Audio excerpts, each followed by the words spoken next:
Semangat pagi semuanya. Berjumpa lagi dengan Pak Guru. Hari ini kita akan belajar tema 7, perkembangan teknologi. Subtema 3, perkembangan teknologi komunikasi.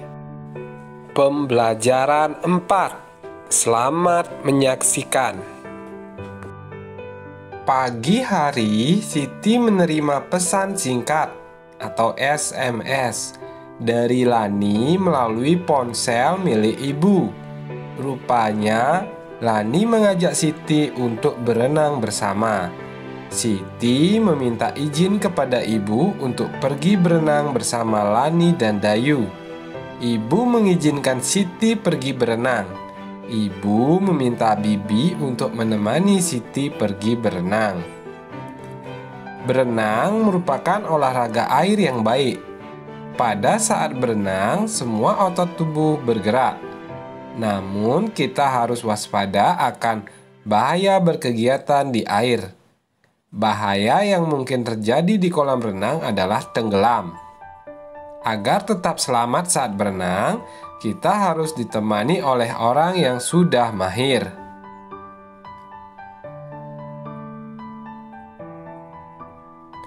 Apa saja upaya yang dapat kita lakukan untuk menjaga keselamatan di saat berenang? Langsung Pak Guru bahas ya, yaitu gunakan pelampung, lakukan pemanasan untuk mencegah cedera, berlatih berenang di kolam yang dangkal, kemudian tidak berenang sendiri dan pastikan ada yang mengawasi. Tetap jaga keselamatan diri sendiri.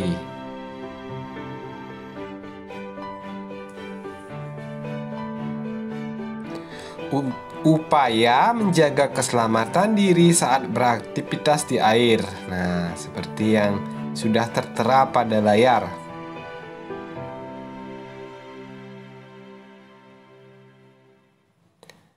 Lakukan tahapan-tahapan berikut sebelum berenang.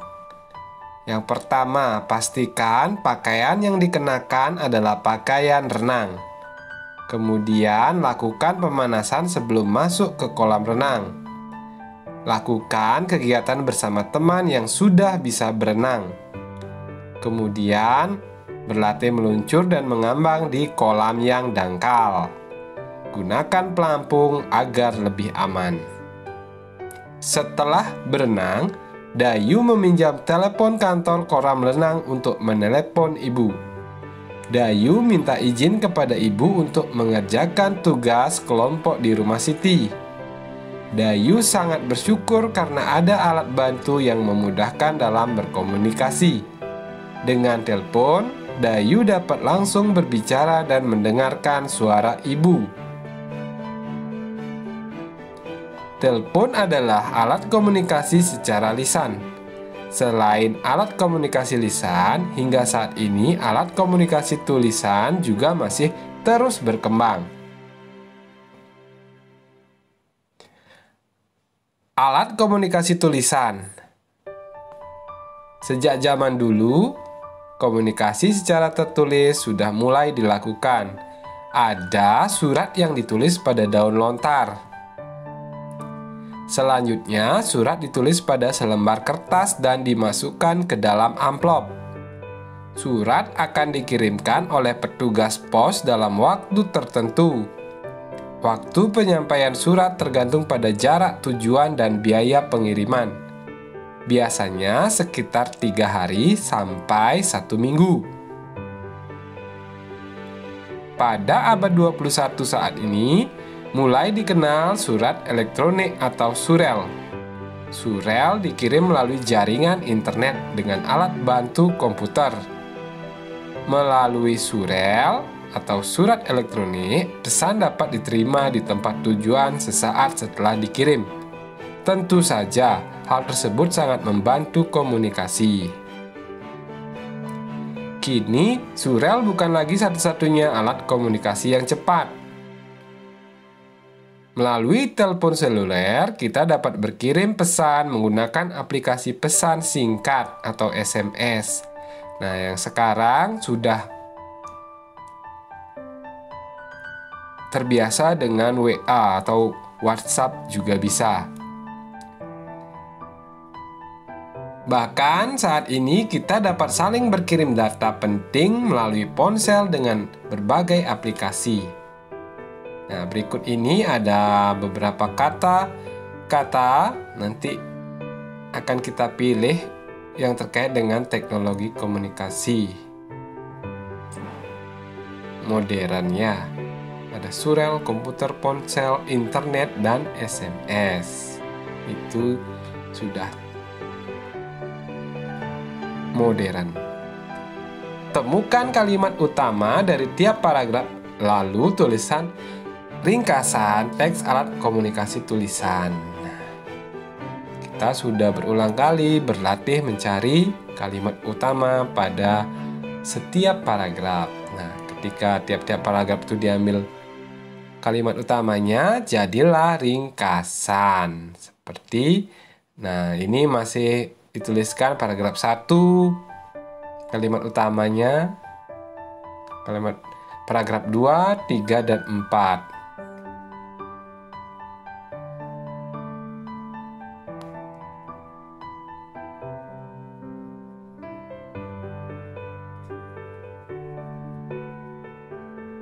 Nah, surel. Nah, tadi kan ada di bacaan tentang surel, surat elektronik. Nah, udah sering yang kita ketahui namanya yaitu email.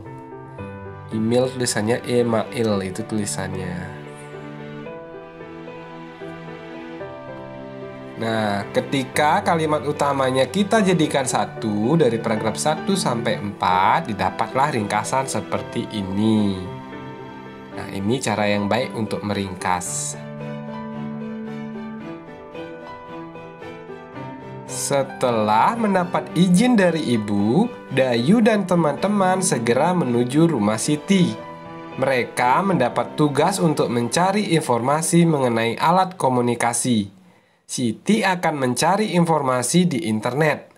Dayu akan mencari informasi dari buku-buku dan majalah. Lani akan menelpon pamannya yang bekerja di perusahaan telekomunikasi. Udin membantu meringkas hasil informasi. Edo akan menuliskannya pada sebuah buku. Beni bertugas membuat gambar dan hiasan pada ringkasan informasi yang telah dibuat. Dayu dan teman-teman memiliki keterampilan yang beragam atau berbeda-beda. Dapatkah kerjasama dapat terlaksana jika kita memiliki kemampuan yang beragam?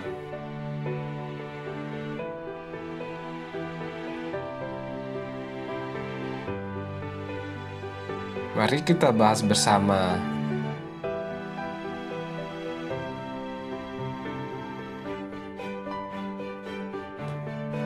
Rido pintar bernyanyi, Edo pintar mewarnai, Dika pintar menggambar, Samsul pintar matematika, Siska pintar menari. Kemampuan dan keterampilan setiap orang berbeda-beda, namun perbedaan tidak menghalangi kita untuk bekerja sama. Dengan adanya perbedaan, kita tetap dapat saling membantu. Selain itu, kita dapat saling melengkapi. Hal tersebut dinamakan kolaborasi. Menurut Kamus KKBI, kolaborasi artinya perbuatan bekerja sama.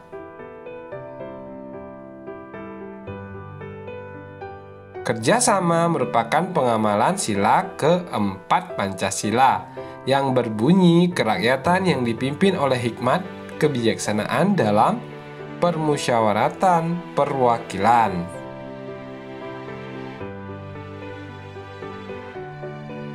Bagaimana sikap kita terhadap